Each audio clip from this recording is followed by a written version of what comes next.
Say it again. Richard Whitmore's voice cut clean across the rooftop lounge, sharp enough to slice through the low hum of jazz and quiet conversation. And just like that, every glass paused midair, every whisper collapsed into silence, and every eye turned toward the center table where a young black waitress stood frozen with a silver tray balanced in steady hands. Her name tag catching the golden light from the overhead heaters, Ava Johnson, while the skyline of Manhattan stretched behind her, like a painting that did not belong to her world. You heard me, he continued, louder now, leaning back in his chair with the casual authority of a man who owned not just the company hosting the event, but half the people seated there. If you are going to hover, at least try to look like you understand something. A few guests chuckled, not loudly, not cruelly, but enough to let the moment sink into her skin, enough to mark her as the center of something she never asked for. Ava did not move.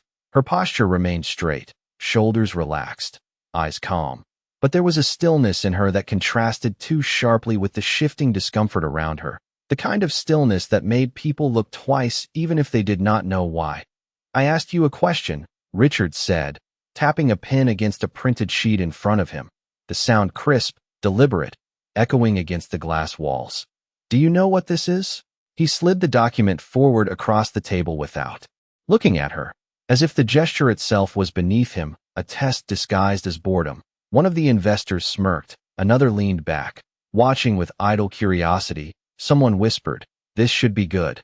The city lights flickered across Ava's face as she lowered the tray onto the edge of the table with controlled precision, the faint clink of glass against marble the only sound she allowed herself. She glanced down at the paper, not rushed, not hesitant, just one quiet look, then lifted her gaze back to him, steady, unshaken, and for a brief second something shifted in the air, subtle but real, like the moment before a storm breaks. Richard noticed it, if only because it interrupted the rhythm of his control.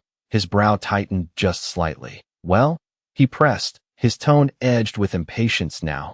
The room leaned in, waiting, expecting her to stumble, to apologize, to shrink back into the invisible role she was supposed to occupy. But Ava did not step back. She did not apologize. Instead, she reached for the paper, her fingers brushing the edge with a calm that did not match the situation, and that alone drew a few more eyes. Sharper now, curious in a different way, she scanned the page. Quickly, the legal language dense, layered, designed to confuse, the kind of document that made executives pause and lawyers argue. And yet her expression did not change, not even a flicker. "It is a conditional transfer clause," she said finally, her voice soft but clear, carrying further than it should have in the quiet. And just like that, the room shifted again. The laughter died before it could form. Richard's pen stopped tapping midair, hovering. "Is it?" he replied, slower now, studying her for the first time, really studying her, not as staff, not as background, but as something that had stepped unexpectedly into focus. Ava did not look away. The city lights reflected in her eyes, steady, grounded. "Yes," she said. "And if it is written the way I think it is, it does not give anything away. It takes everything."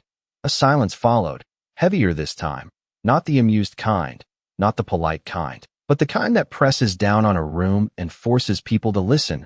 Richard leaned forward slightly, his chair barely making a sound, the confidence still there, but something else threading through it now, something sharper, more alert. "Then solve it," he said, a faint smile returning, but it did not land the same way as before. "Solve it, and I will give you everything." The words hung in the air, bold, careless, recorded by more than one phone now subtly angled toward the table. A billionaire making a promise he believed no one could claim.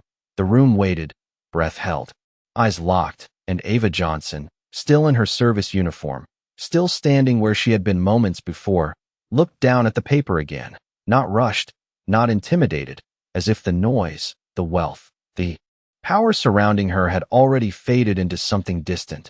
And when she spoke again, it was not to impress, not to challenge, but simply because she understood something no one else in that room had yet seen. The paper barely moved as Ava adjusted it under the soft amber light, her fingers steady against the edge while the faint breeze from the rooftop brushed past the table, carrying the distant sound of traffic 20 floors below. and for a moment it felt as if the entire city had leaned in with the room to hear what she would say next. Richard Whitmore did not interrupt this time. His eyes fixed on her with a sharpened focus that had replaced the earlier amusement, the kind of attention he reserved for negotiations worth millions, not for a waitress holding a tray minutes ago. But something about the way she stood there, unshaken, had shifted the rules without asking permission. Ava traced a single line on the document with her finger, not touching the ink, just hovering above it, as if mapping the structure in her mind. "This section," she said quietly, her voice even, controlled, "looks like a standard safeguard. It reads like protection for both parties." One of the investors nodded instinctively, recognizing the familiar language. Another leaned closer, eyes narrowing as if trying to see what she saw before she said it. Ava paused, not for effect, but because the weight of the room had settled into a silence that demanded precision. "But it is not symmetrical," she continued, lifting her gaze toward Richard. "It shifts liability based on a conditional trigger that is buried 3 layers down." The words landed slowly, not dramatic, not exaggerated, just exact, and that made them heavier. Richard's pen lowered to the table without a sound, his posture tightening almost imperceptibly. "Go on," he said, quieter now, the edge gone, replaced by something closer to curiosity. Ava nodded once, then looked back at the page. "If the agreement moves forward under these terms, control appears shared on the surface, but the moment there is any form of dispute, even a minor one, the structure redirects full responsibility to the signing party on this side." She tapped lightly near the bottom of the page, "which means the other side walks away clean." A murmur rippled through the table, not laughter this time, but something more cautious, more alert, the kind of sound people make when they realize they might have missed something important. One of the attorneys reached for a copy of the document, flipping pages quickly, scanning for the clause she described. Ava did not rush to fill the silence. She let it build, let the weight of realization settle in. "Layers." Richard leaned forward further, elbows now resting on the table, his eyes no longer casual, no longer distant, but locked onto the exact line she had indicated.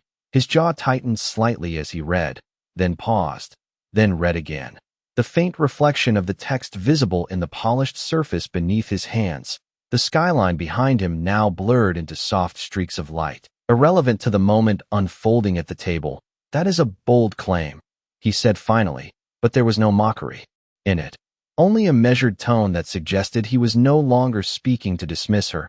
Ava met his gaze without hesitation. "It is not a claim," she replied. "It is a pattern." The room stilled again, deeper this time, as if even the wind had paused to listen. One investor shifted uncomfortably. Another set his glass down without taking a sip. The attorney who had been flipping pages stopped abruptly, eyes fixed on a specific paragraph, his expression tightening, and that was when the energy in the room changed completely, not loudly, not dramatically, but undeniably, like a current redirecting beneath the surface. Richard noticed it. He noticed everything, the subtle reactions, the silence, the shift in posture around him, and for the first time that evening, the control he carried so effortlessly felt just slightly out of reach. "Explain the pattern," he said, his voice lower now, more deliberate. Ava took a small breath, not nervous, just preparing to finish what she had started. And when she spoke again, it was with the same calm clarity that had cut through the room before. "It is designed to look fair until it is too late to reverse," she said, her eyes steady. "And by the time someone realizes it, they have already agreed to carry the loss." The words settled into the silence like a final piece falling into place, and no one at the table laughed this time. The silence did not break all at once. It fractured in small, uneven shifts, a chair leg scraping lightly against the stone floor, a glass set down too carefully. The attorney who had found the clause leaning back with a slow exhale, as if he needed space to process what he was seeing, and Richard Whitmore remained still at the center of it, his fingers resting flat on the document now, no longer tapping, no longer signaling control, just holding the page as though it had gained weight in his hands. "Where did you learn to read contracts like this?" he asked without looking up, his voice measured, stripped of the earlier edge, and that question alone pulled the attention of the room back toward Ava in a different way, not as a spectacle, not as entertainment, but as something that required an answer. Ava did not respond immediately, not because she hesitated, but because she chose her words carefully. The city lights flickering across her face as a passing reflection moved along the glass wall behind her.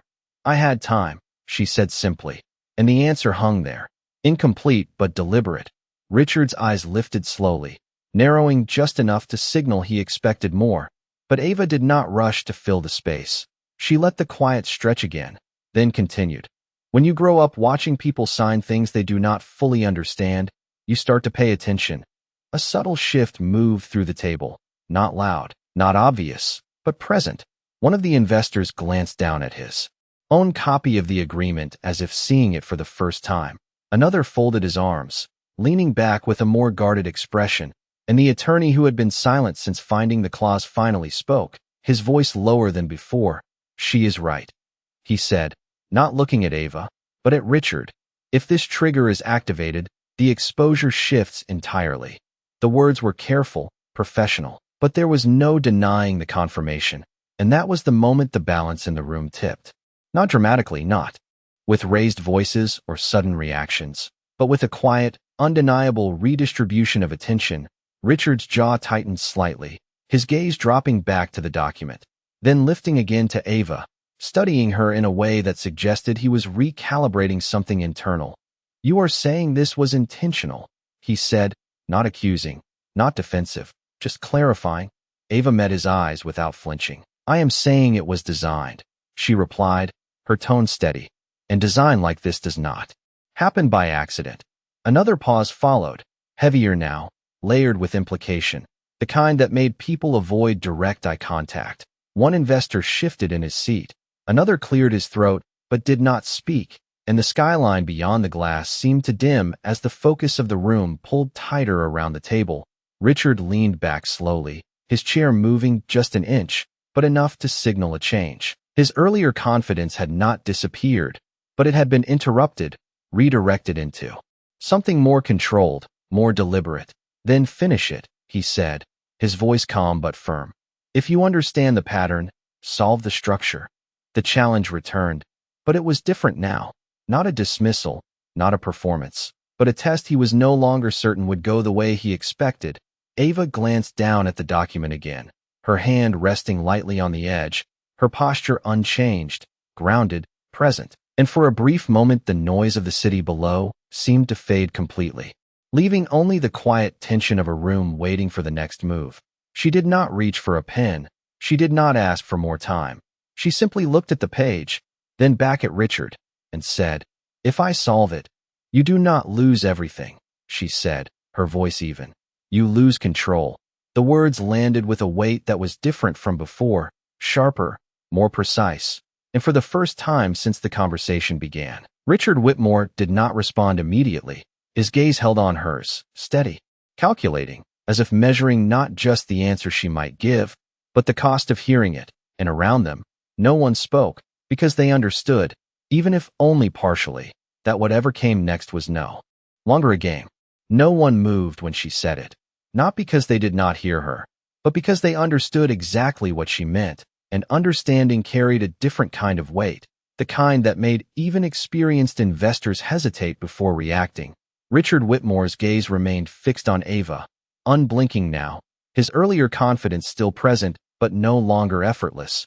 It had to be held in place, maintained. "Control is everything," he said finally, his voice lower, more deliberate, as if testing the word itself. Ava did not argue. She did not challenge the statement. She simply nodded once, acknowledging it without yielding to it. "That is why it is hidden," she replied, her tone steady. "Because no one signs away control on purpose." A faint shift moved through the group again, subtle but undeniable. One of the attorneys adjusted his glasses and leaned forward, scanning the document with renewed intensity. Another investor reached for his phone, then stopped, as if unsure whether to document the moment or stay present in it. Richard exhaled slowly, not frustrated, not yet, but recalibrating. "Then solve it," he repeated, this time without any trace of performance. The words no longer for the room, but for her. Ava glanced down at the paper again, her fingers resting lightly near the margin. the city lights reflecting faintly across the surface as if the entire skyline had been compressed into that single page. She did not rush. She did not speak immediately. Instead, she traced the structure in silence, her eyes moving line by line, clause by clause. The room watching not out of curiosity now, but out of necessity, because whatever she uncovered next would not just prove a point, it would define the direction of everything that followed. A breeze passed through the open edge of the rooftop, lifting the corner of a napkin, brushing against the glassware, carrying with it the distant sound of a siren far below. But no one turned, no one looked away. Ava's focus did not break. "You do not fix this by rewriting one clause," she said at last, her voice cutting clean through the quiet. "You fix it by removing the trigger entirely."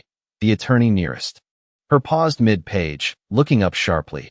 "That would collapse the entire structure," he said, not dismissive, but cautious. Ava nodded slightly. "Yes," she replied, "because the structure depends on the imbalance." Richard leaned forward again, his elbows resting on the table, his hands clasped loosely now, not gripping, not asserting, just holding.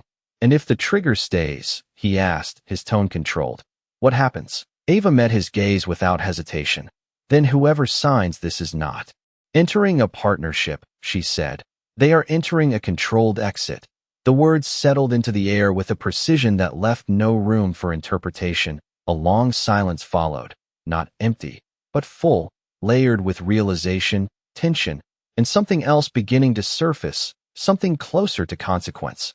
One of the investors leaned back slowly, his chair making a soft sound against the floor. Another closed his folder entirely, no longer pretending to review, and Richard Whitmore, for the first time since the conversation began, looked down at the document not as a tool, not as leverage, but as a risk, his fingers sliding slightly across the page as if reassessing its value.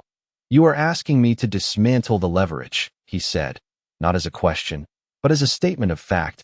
Ava did not flinch. "I am telling you what it is," she replied, calm, direct.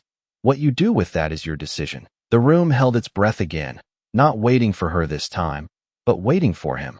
Because the power had not disappeared, it had shifted, and whether he acknowledged it or resisted it would define everything that came next. Richard's eyes lifted slowly to meet hers once more, the silence stretching just long enough to make every second feel deliberate. And when he finally spoke, his voice carried a different weight than before, not louder, not sharper, but more grounded, as if the moment had stripped away everything unnecessary, leaving only what mattered. "Then finish solving it," he said, and this time, no one in the room mistook it for a challenge. The air held steady, thick with expectation, as Ava let her hand rest on the edge of the document without turning another page, as if the answer was no longer hidden in the text but in the structure behind it. And Richard Whitmore watched her closely now, not as a distraction, not as an interruption, but as someone standing at the center of a decision he could not fully predict. "Finishing it does not make it safer," Ava said, her voice calm, measured, each word placed with intention. "It just makes the outcome clearer." A faint shift moved through the table, not discomfort exactly, but the recognition that clarity often came with consequences. One of the investors leaned forward again, elbows on the table, his earlier confidence replaced by something more cautious, more attentive. "Then make it clear," he said under his breath, not challenging, just needing to hear it. Ava nodded slightly, her eyes returning to the page for a brief moment before lifting again. "The only way to remove the imbalance is to eliminate the delayed trigger and replace it with immediate shared accountability," she said, her tone steady, "which means both parties carry equal exposure from the moment the agreement is signed." The attorney nearest her inhaled quietly, processing the implication. "That removes the advantage entirely," he said, more to himself than to anyone else. Ava did not disagree.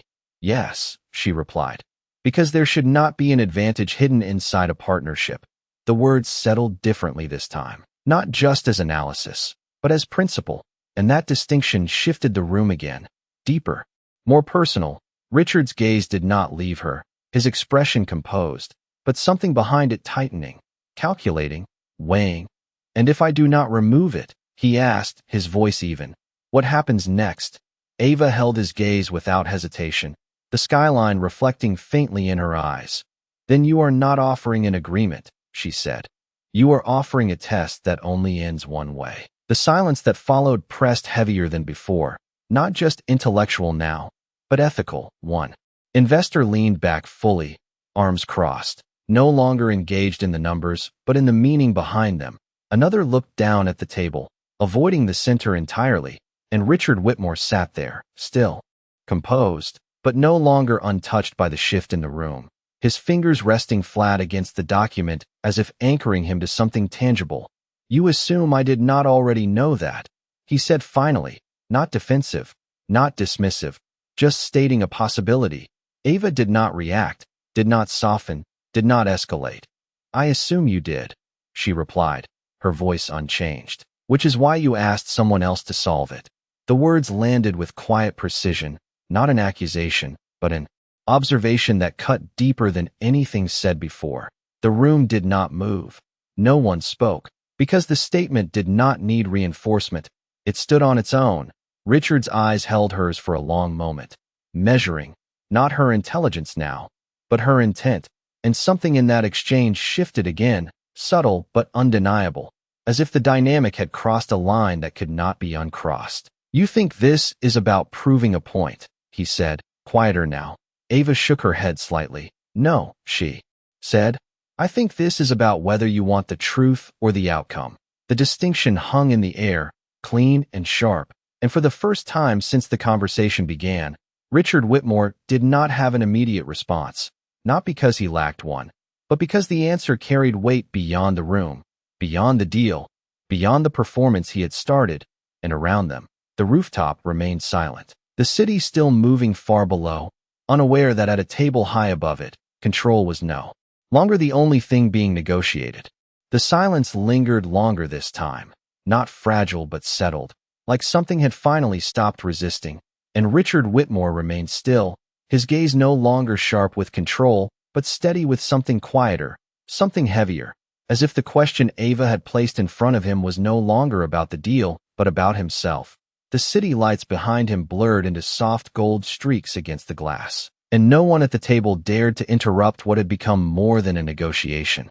It was a pause, a real one, the kind that rarely existed in rooms like this. Ava did not move either, her posture unchanged, her hands relaxed at her sides now, no longer touching the document as if her role with it was complete. She had not raised her voice, had not pushed, had not demanded anything, and yet the entire room had shifted around her. "You are asking me to choose," Richard said finally, his voice lower than before, not directed at her alone, but at the space between them. Ava shook her head gently. "No," she replied. "I am asking you to see it clearly before you decide." The distinction landed softly but carried weight, and for a moment Richard looked down at the paper again, not scanning, not analyzing, just looking, as if the lines he had reviewed countless times now carried a different meaning. One of the investors exhaled quietly. Another leaned back with his hands folded, waiting, not for her this time, but for him, because everyone understood that whatever came next would not be about intelligence anymore. It would be about intent. The breeze passed again across the rooftop, cooler now, brushing against the edges of the table, lifting a corner of the document slightly before it settled back into place. And in that small movement the stillness deepened. Ava's eyes remained steady, not pressing him, not expecting anything, just present, grounded, and that presence itself seemed to hold the room together. "You could have walked away," Richard said after a moment, his tone quieter, almost reflective. "You could have said nothing." Ava nodded once. "Yes," she said, but then nothing would change. A simple answer, but it carried something more than logic, something that did not belong to contracts or leverage or power, something that did not need to be explained, and the room felt it, even if no one named it. One of the attorneys closed his folder completely now, not in dismissal, but in acceptance that the conversation had moved beyond paperwork. Richard leaned back slowly, his chair shifting just an inch, his eyes lifting from the document to Ava again. And there was something different there now, not surrender, not defeat, but recognition, quiet and undeniable, as if he had finally seen something he had not expected to find. And in that moment the tension did not disappear, it transformed, into something more. Still, more human. And if you are watching this right now, think about that moment. The one where someone has the power to stay silent but chooses not to. The one where truth is spoken without force, just clarity. If that moment resonates with you, share your thoughts below. Where are you watching from, and what time is it there right now?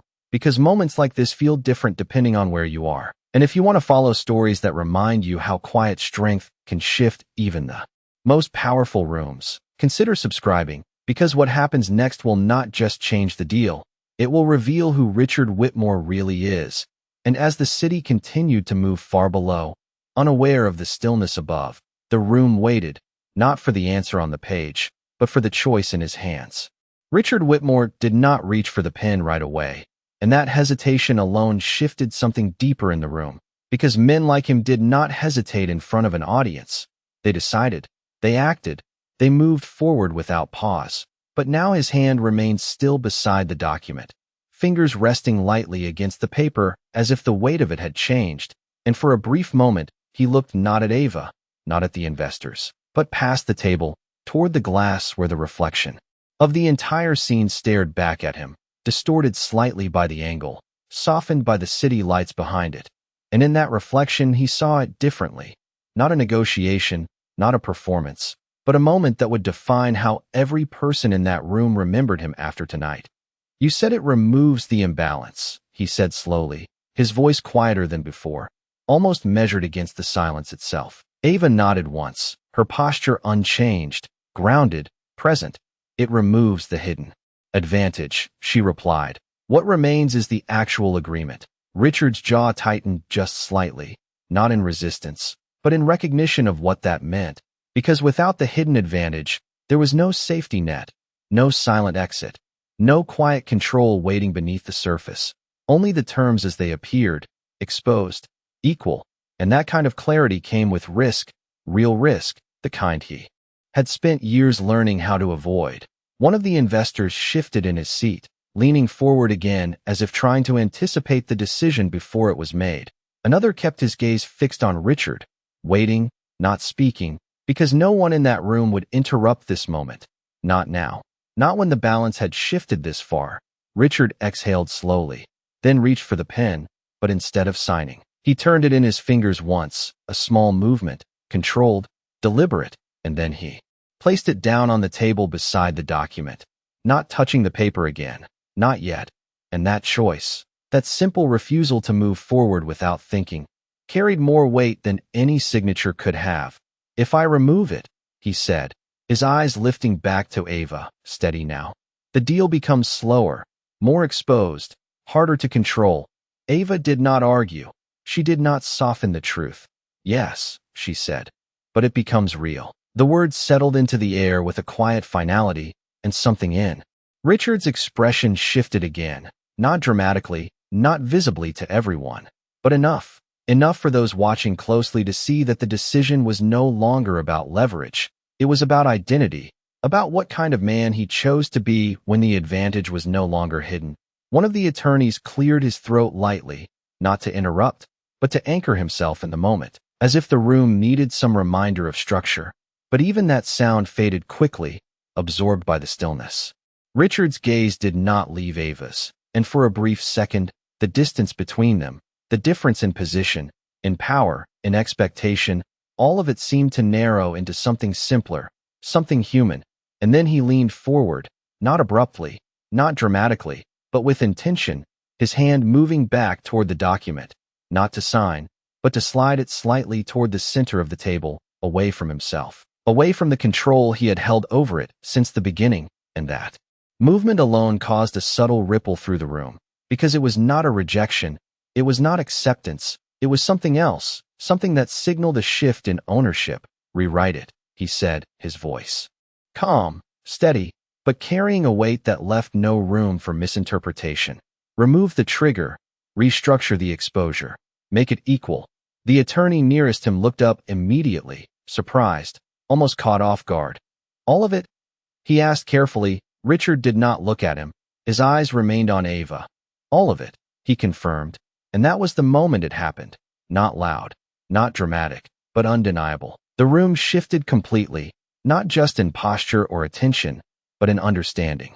Because the man who had started the evening with a challenge meant to humiliate had just chosen something else entirely, something slower, something riskier, something real, and Ava Johnson stood exactly where she had been at the beginning, her expression unchanged, her presence steady, but the room around her was no longer the same, and neither was he.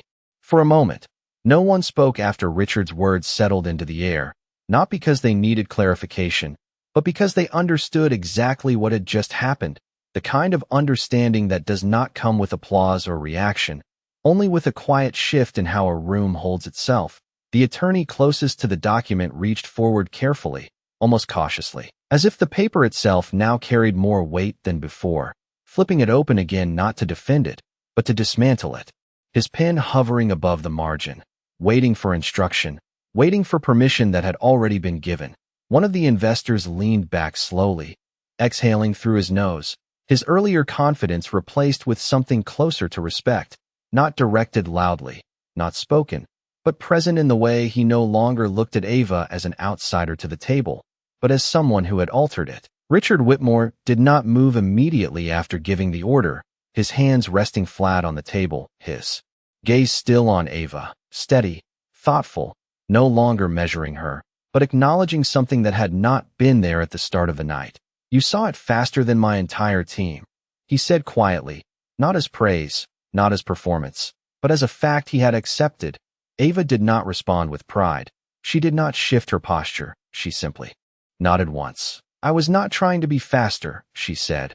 "I was trying to be honest." The distinction landed gently but carried more weight than any compliment could have. Richard's expression shifted again, softer now, not in weakness, but in recognition of something unfamiliar in a space usually defined by control. "Most people in this room," he said, glancing briefly at the table before returning his gaze to her, "would have used that moment differently." Ava's eyes held his, steady, grounded. "Most people are trying to win something," she replied.